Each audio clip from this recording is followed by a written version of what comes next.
Pega aí a sua Bíblia, abre ela comigo no livro do profeta Abacuque. Fica bem pertinho do Novo Testamento, só voltar para trás alguns livros.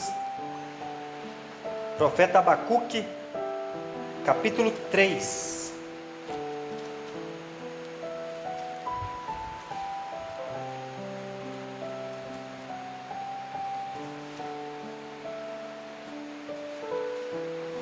Profeta Abacuque, capítulo 3, versículo 2.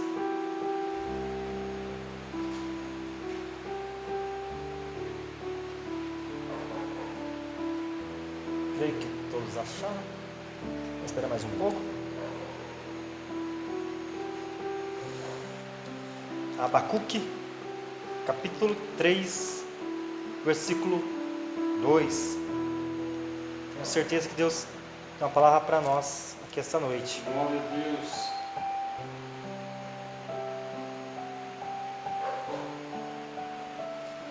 Fica perto de Sofonias, Naum, Miqueias. Tem noção da Deus e vai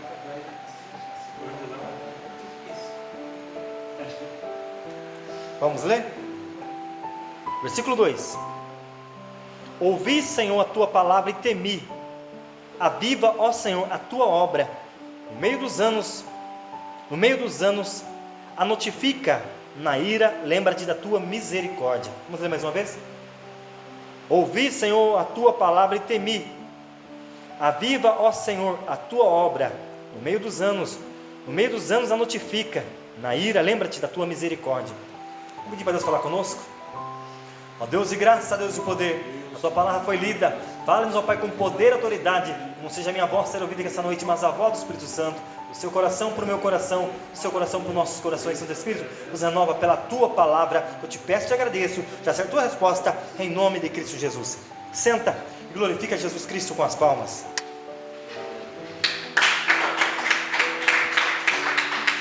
Igreja, o profeta Abacuque, ele estava vivendo uma vida difícil, porque ele, como servo de Deus, ele via a dificuldade que era, porque o povo de Israel tinha se esquecido de Deus. O povo de Israel tinha se esquecido da aliança que Deus fez com Abraão. Eles tinham se esquecido das suas leis, estavam vivendo de uma maneira totalmente desprezível. Tudo o que Deus aborrecia, o povo de Israel agora estava vivendo, estava fazendo, se esquecendo de muitas vezes que Deus o exortava, muitas vezes que Deus levantava seus profetas para notificá-los que Deus ia trazer a guerra, ia trazer o martírio, ia trazer tantas coisas para que o povo se lembrasse dele. O profeta Abacuque, ele estava vivendo um momento difícil. Ele dizia: Deus, até quando? Até quando tu não verás o que está acontecendo? Até quando o ímpio vai prosperar? Até quando as pessoas vão viver conforme as suas próprias consciências, ou seja, como viver pelos seus próprios caminhos? E o profeta Abacuque, ele teve uma visão ao qual Deus falava para ele, que Deus traria juízo à terra de Israel. Deus levantaria a Babilônia, mas também Deus traria juízo à Babilônia. E ele disse: ouvi a tua palavra e temi. Aviva, ó Senhor, as tuas obras. No meio dos anos, a notifica na tua ira, lembra da tua misericórdia. O profeta Abacuque, ele sabia que a palavra de Deus era certa e que a palavra de Deus seria cumprida. E ele ora a Deus pedindo a misericórdia, pedindo que Deus se lembrasse da sua misericórdia na ira. Nós vivemos, irmãos, o mesmo tempo. Deus tem levantado os seus servos, Deus tem levantado a muitos para falar, exortar o povo, mas o povo tem deixado a palavra de Deus de lado. Nós estamos vivendo o pior tempo na face da terra.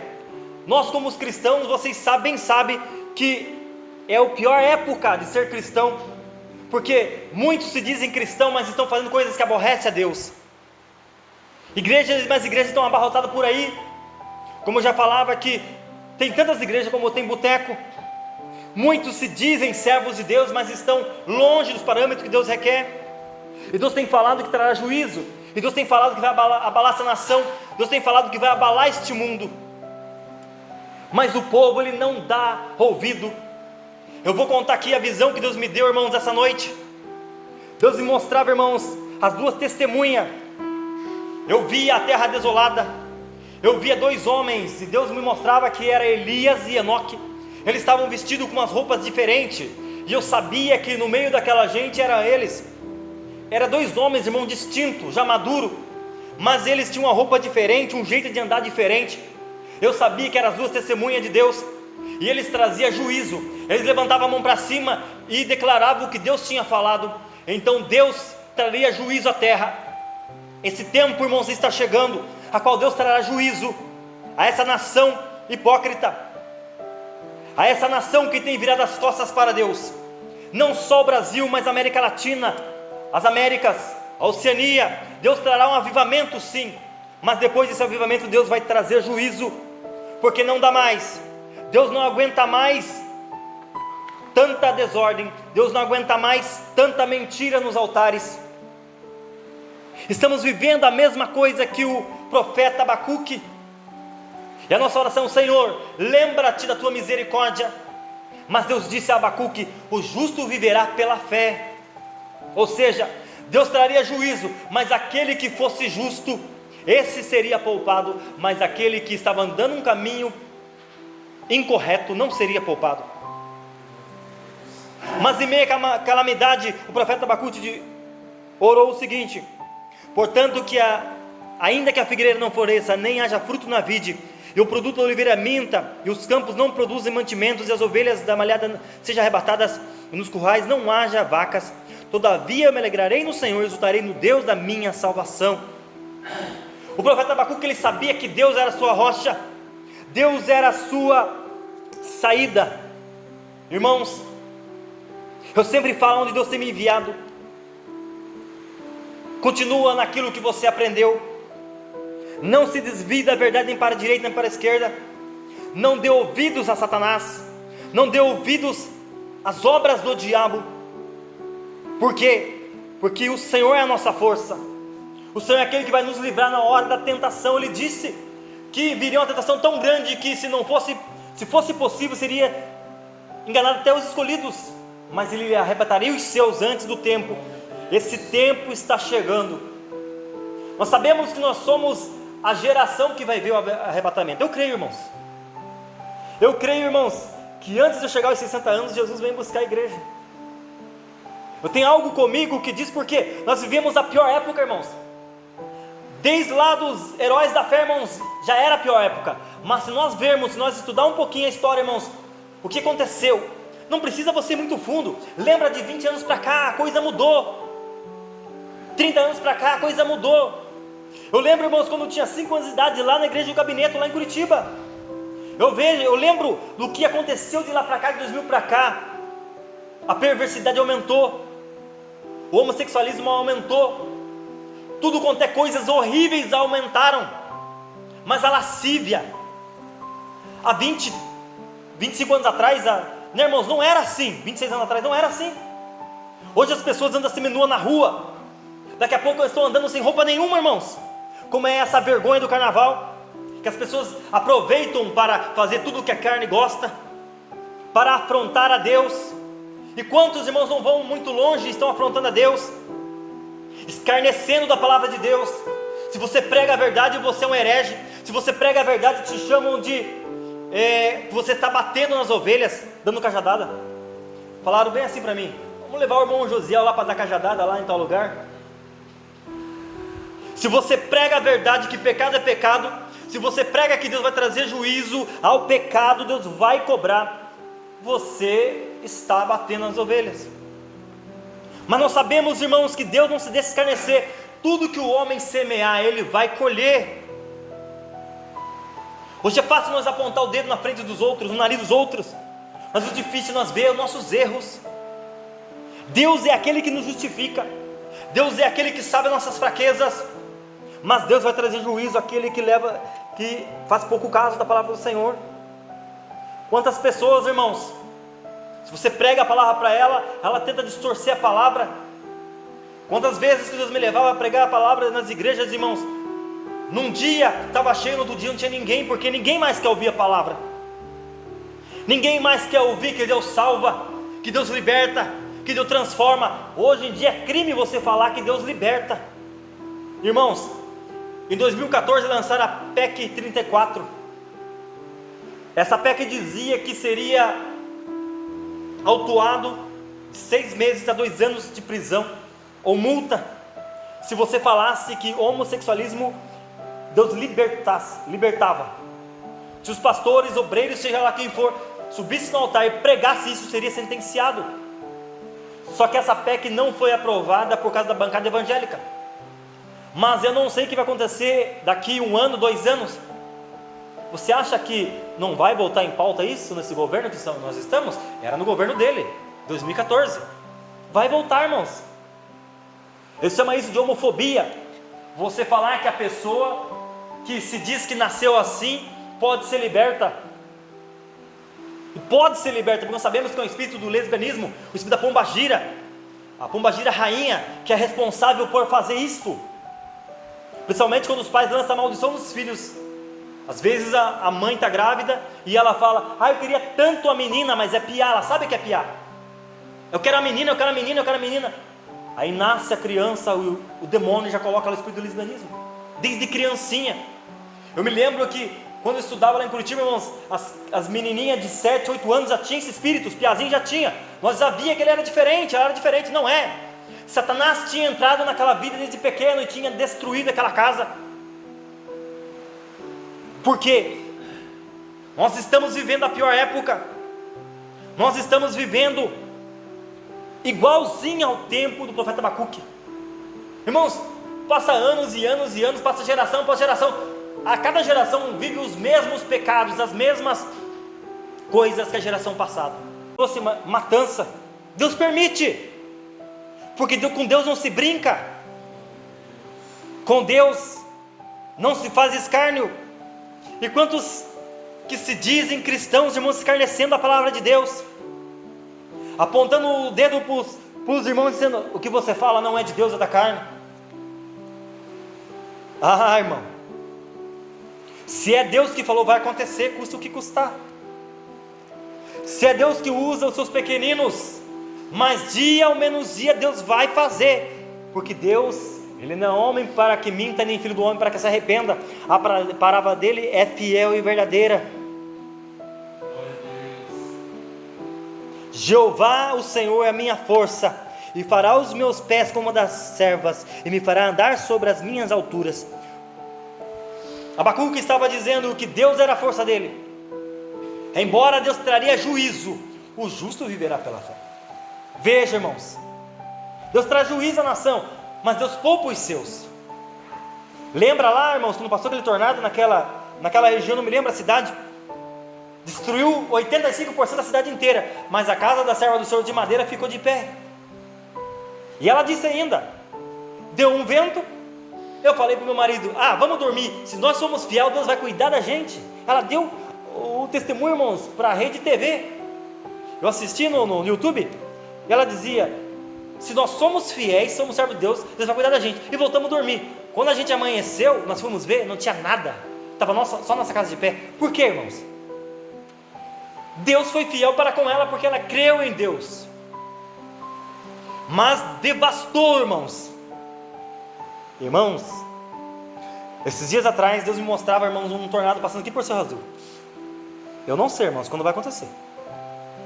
Eu vi, irmãos, lá perto da minha região, eu vi, irmãos, aquele cubo, aquela nuvem negra em forma de cone, devastando tudo. Aqui não é propício, irmãos, mas aqui perto do Ribeira passou esses dias. O cara da Copel falou para nós: passou um tornado pequeno lá e destruiu tudo. Ficamos 9 dias sem energia, porque eles não conseguiam, a demanda era muita, tinha muito lugar destruído. Irmãos, Deus vai apertar essa cidade. Deus não vai apertar só essa cidade, mas o Brasil inteiro. Por quê? As pessoas se esqueceram de Deus. Você vê, né, irmãos? A igreja aberta aqui e só a família do irmão aqui. As pessoas não querem mais ouvir a palavra de Deus. As pessoas não têm prazer mais de estar na casa de Deus. A frieza, a apostasia. E você acha que é só aqui? Não é só aqui não, irmãos. Muitos lugares que o Senhor me enviou pegar a palavra é a mesma coisa. Templos fechando, igreja que não abre mais todos os dias, só um culto, 2 cultos na semana em Curitiba. Isso não era normal. Em Curitiba todas as igrejas, todas, abria todos os dias. Eu sei, irmão, nós viemos em 2002, nós viemos de Curitiba para cá. E antes de nós virmos para cá, irmãos, todas as igrejas abriam todos os dias, oração até as 8 horas. Mas depois que nós viemos para cá, irmãos, passou um tempo que eu voltei para lá, muitas igrejas não abriam todos os dias. Lá na região do Cajuru, onde eu morei 8 anos, lá, irmãos, muitas igrejas fecharam. Aqui também, né, irmãos? Uma fechou. Só Deus para ter misericórdia. Deus, Ele vai colocar nos eixos, mas é verdade. Deus está fazendo um avivamento na África. Deus está salvando milhões e milhões lá. A misericórdia de Deus ainda vai alcançar o nosso país, irmãos. Um pequeno avivamento nós vamos ver. Um pequeno. Mas depois disso, irmãos, depois disso é juízo. Porque Deus, Ele vai salvar a quem dá ouvido à sua voz, a quem abriu o coração. Irmãos, passou 22 pessoas, ou mais que isso, 20, 30, onde eu trabalho. Eu preguei para todos. Quantos aceitaram Jesus? Nenhum. Preguei para todos. Ensinei a palavra de Deus. E eles perguntavam para mim e pediam para mim explicar passagens bíblicas para eles, eu explicava. E sempre falei da volta de Jesus. Sempre falei do caminho estreito. Sempre falei que o homem plantar, ele vai colher. As pessoas pensam, né, irmãos, que Deus perdoa e acabou por aí. Não é assim não. Deus perdoa sim, só que você vai colher a consequência. Eu sempre falo isso. Porque não tem como você plantar uma coisa e não colher aquilo que você plantou. Você planta 1 grão de arroz, você vai colher quantos? Se nascer e se brotar, e se der 2 espigas bem cheias, irmãos, mais de 800 grãos você vai colher através de um pezinho dá 2 espigas, e se 2 espigas der 400 grãos, 800 grãos você vai colher. Então se você plantar o mal, o quão mal vai colher? Deus perdoa, mas Deus cobra. E porque Ele nos ama, é porque Ele ama a nossa alma e não quer que nós se perca. Por isso que Deus cobra, é por isso que Deus permite, irmãos. As pessoas falam, onde está Deus quando dá enchente? Onde está Deus quando há matança? Onde está Deus quando cai um ônibus na barroca e mata todo mundo? Onde está Deus quando crianças morrem? Onde está Deus? Onde está Deus? Deus está em todo lugar, pedindo, se arrependa, se arrependa, se arrependa. Mas quando Deus permite a calamidade, o que eles fazem? Zombam de Deus e culpam a Deus pelos seus males. Mas o que diz a Bíblia? Que queixa o homem, queixa do seu próprio pecado. Irmãos, acontecem muitas coisas comigo, mas não reclamo, irmãos. Não reclamo. Não deixo de pregar a palavra porque sou caluniado. Não deixo de pregar a palavra porque males me aconteceu. Não deixo porque eu sei quem está comigo. Sei quem me comissionou. Sei quem me enviou a pregar. Sei o que Deus fez na minha vida. Por isso não se cale. Não importa o que aconteça. Porque Jesus está voltando. E feliz de você, que Jesus pegar você trabalhando e não de braços cruzados. Eu sempre digo, quem é que me salvou? Quem é que me libertou? Quem é que me trouxe das trevas para a luz? Quem me livrou da morte? Foi Jesus. Então não importa o que falam, não importa o que aconteça, não importa quantas vezes o diabo aparece para mim e diz que me odeia. Jesus me ama, isso é que importa. Glória a Deus. Jesus ama você, Jesus ama a sua alma, e Ele sabe que o diabo quer ceifar a sua vida, mas Jesus é vida, e vida com abundância. Todavia eu me alegrarei no Senhor, exultarei no Deus da minha salvação. Jeová, o Senhor, é a minha força, e me fará os meus pés como das servas, me fará andar sobre as minhas alturas. Abacuque estava dizendo, o Senhor me dará o livramento, o Senhor me levará para longe daqui, o Senhor estará comigo em todo momento. Então, irmãos, creia em Deus, creia. Pode vir a tempestade, pode vir o tornado, irmãos, pode vir um vento, Pode dar medo, mas não sucumba ao medo, creia em Jesus e Ele vai te livrar, amém? Se coloca de pé, vamos pedir para Deus falar conosco, vamos orar, vamos pedir para Deus ter misericórdia de nós, da nossa casa, da nossa família, para que o mal não venha sobre a nossa casa. Às vezes, irmão, tem pessoas na nossa casa que ele está perdido, está longe do caminho de Deus, mas se nós orar e nós pedir misericórdia, Deus vai alcançá-los, amém? Oremos. Ó Deus de graça, Deus poder, obrigado, Pai, pela Tua palavra. Senhor, tem misericórdia de nós, não só de nós, mas da nossa casa, da nossa família, dos nossos familiares. Repreende agora o espírito da morte, repreende todo espírito, Pai, do engano. Tem misericórdia, lembra da Tua misericórdia na Tua ira. Não nos repreenda, Pai, na Tua ira, mas lembra da Tua misericórdia, porque nós somos pó, não somos nada, mas Tu és um Deus poderoso. Tu és aquele que fez os céus e a terra, cuja vida está em Suas mãos. Quem somos nós? Não somos nada nem ninguém, mas Tu és Deus. Tu és Deus desde a terra até o inferno. Tu és Deus, até, Pai, os confins do universo. Tu és Deus e sempre será Deus de poder, Deus de misericórdia. Alcança nossos familiares, alcança, Senhor, a nossa família, a todos quanto nós conhecemos, a qual falamos de Jesus, mas rejeitaram a Tua palavra. Tem misericórdia de nós, tem misericórdia das nossas famílias, livra-nos das trevas, tem misericórdia, renova nossas forças, reescreve o nosso nome no livro da vida. Deus, tem misericórdia. Eu sei que Tu tem falado, eu sei as visões que Tu tem me mostrado, eu sei, Senhor, que o Senhor colocar no eixo as coisas, mas Deus, tenha misericórdia, toca os corações para receber Tua palavra, toca os corações, ó Deus, para mudarem de vida. Deus, tem misericórdia de nós. Muito obrigado, fica conosco, que eu te peço e te agradeço, serve a Tua resposta, em nome de Cristo Jesus.